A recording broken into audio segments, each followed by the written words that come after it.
पश्चिम बंगाल और असम समेत 5 राज्यों में होने जा रहे विधानसभा चुनाव में महज कुछ ही दिन बचे हैं। ऐसे में इन राज्यों में सियासी शोर चरम पर है। इसी सिलसिले में हिंदुत्व का बड़ा ब्रांड बन चुके यूपी के मुख्यमंत्री योगी आदित्यनाथ ने असम में 3 रैलियों को संबोधित किया। देखिए ये रिपोर्ट।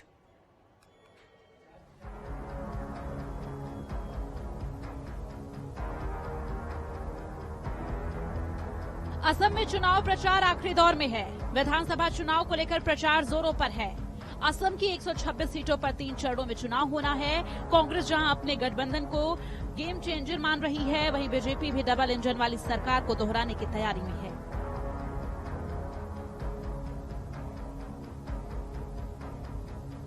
बीजेपी अपने 5 साल के विकास का रिपोर्ट कार्ड जनता के सामने रख रही है। इस कड़ी में बीजेपी नेता कांग्रेस अलायंस पर ताबड़तोड़ हमले बोल रहे हैं। कांग्रेस पार्टी की वैचारिक पृष्ठभूमि पर मैं प्रश्न खड़ा करूं, ये अच्छा नहीं है। उनकी बुद्धिमत्ता पर प्रश्न खड़ा करूं, यह भी मेरे लिए उचित नहीं। इसी बीच प्रचार के लिए असम में पहुंचे यूपी के सीएम योगी ने 3 रैलियों को संबोधित किया। सीएम योगी ने असम के जयपुर देव में रैली को संबोधित करते हुए कहा कि पहले हर महीने कई सप्ताह तक असम केंद्र बंद रहता था। बम विस्फोट होते थे, बड़े बड़े धरने होते थे, लेकिन 5 सालों में आपने देखा होगा कि असम में शांति है। असम सद्भावनापूर्ण तरीके से विकास की नई ऊंचाइयों को छू रहा है। कांग्रेस पर हमला बोलते हुए सीएम योगी ने कहा कि असम में बीजेपी विकास के पथ पर सबको ले जाना चाहती है और कांग्रेस घुसपैठ कराकर असम को अलगाववाद और अराजकता की ओर धकेलने की कोशिश कर रही है।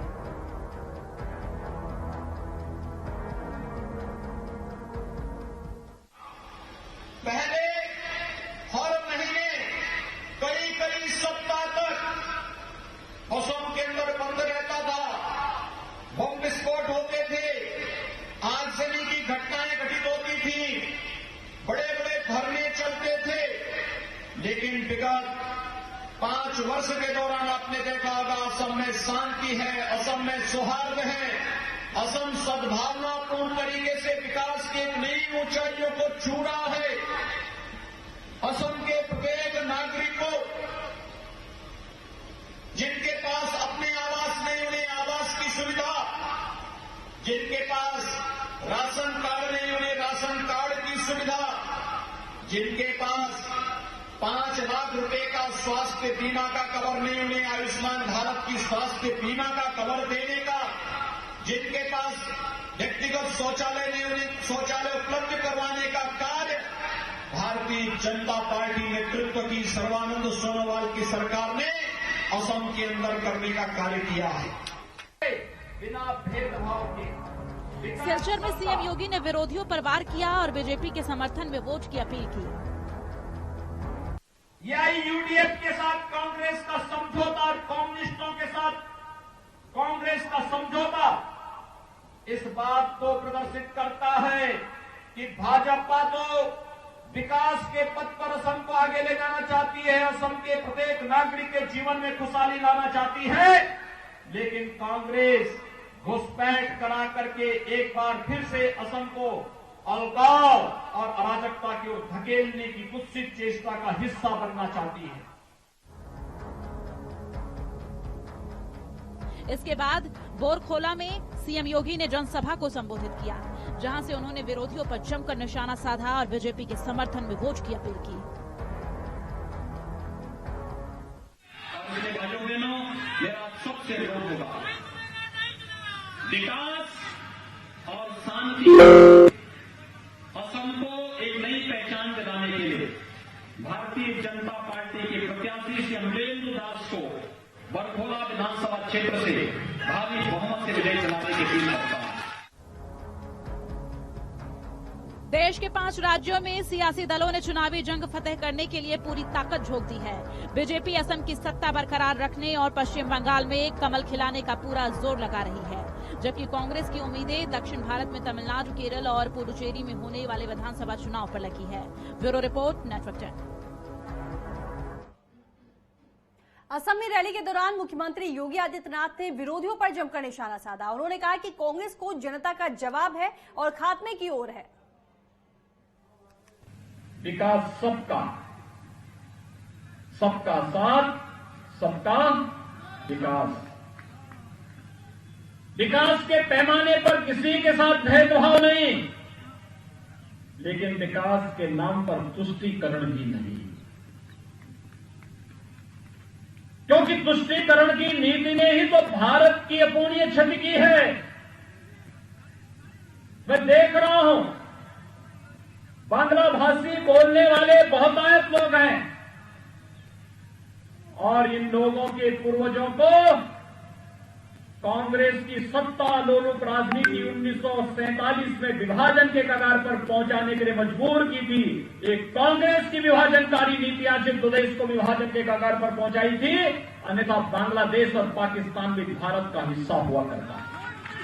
जो काम अंग्रेज 1905 में बंग भंग के माध्यम से नहीं कर पाए, वह काम कांग्रेस ने 1947 में अंग्रेजों के साथ मिलकर के कर दिया और विभाजन की त्रासदी को आपके पूर्वजों ने उस समय किस रूप में सहा था, आज भी आप बांग्लादेश के अंदर देखते होंगे कैसे वहां पर हिंदू बस्तियां जलाई जाती हैं, कैसे वहां पर हिंदुओं को प्रताड़ित किया जाता है, कैसे मंदिर तोड़ दिए जाते हैं, कैसे आगजनी के शिकार कर दिए जाते हैं। ये कांग्रेस की वही मानसिकता है जिसके कारण 1947 में विभाजन हुआ था। 1952 में देश के अंदर जबरन धारा 370 घुसेड़ दी गई थी और वही मानसिकता थी जिसने कभी बोडोलैंड का समर्थन करके बोडोलैंड आंदोलन को भड़काने का काम किया था और आज भी कांग्रेस उस मानसिकता से उभर नहीं पाई है। आज भी आपने देखा होगा यूडीएफ के साथ कांग्रेस का समझौता है, कम्युनिस्टों के साथ कांग्रेस का समझौता है। यानी अगर कांग्रेस का बस चले तो इस सबसे शांत और सौहार्दपूर्ण और आध्यात्मिक धरती को भी कांग्रेस फिर से आग का गोला बनाने का काम कर देगी। और इसलिए भाइयों बहनों, शांति, सौहार्द और विकास का पक्षधर जो भी भारतीय होगा वह कांग्रेस को कभी कोई समर्थन नहीं कर सकता, नहीं कर सकता। आज कांग्रेस को देश की जनता जवाब दे रही है। 2014 में देश की जनता ने मोदी जी का नेतृत्व स्वीकार किया। 2019 में फिर से प्रधानमंत्री मोदी जी के कार्यों पर देश की जनता ने मोहर लगाया। देश के अधिकांश प्रदेश भारतीय जनता पार्टी के नेतृत्व की सरकारें चला रही हैं। कांग्रेस धीरे धीरे करके सिमटती जा रही है, समाप्ति के कगार पर जा रही है। लेकिन इस सब के बावजूद कांग्रेस का नेतृत्व सुधरने वाला नहीं है। और भाइयों बहनों, जब कोई सुधरता नहीं है तो उसको सुधारने का बहुत प्रयास भी नहीं करना चाहिए। डॉक्टर श्यामा प्रसाद मुखर्जी ने एक सपना देखा था 1952 में। उन्होंने नारा दिया था, एक देश में एक प्रधान, एक विधान और एक निशान ही रहेगा। कश्मीर में जब कांग्रेस ने धारा 370 जोड़ करके आतंकवाद की बीज बोने का काम किया था, तब डॉक्टर श्यामा प्रसाद मुखर्जी ने नारा दिया था, एक देश में दो प्रधान, दो निशान, दो विधान नहीं चलेंगे। और भाइयों बहनों, मोदी जी ने और अमित शाह जी ने डॉक्टर श्यामा प्रसाद मुखर्जी के सपने को साकार करने का काम किया है। आज कश्मीर में धारा 370 सदैव के लिए समाप्त हो गई है।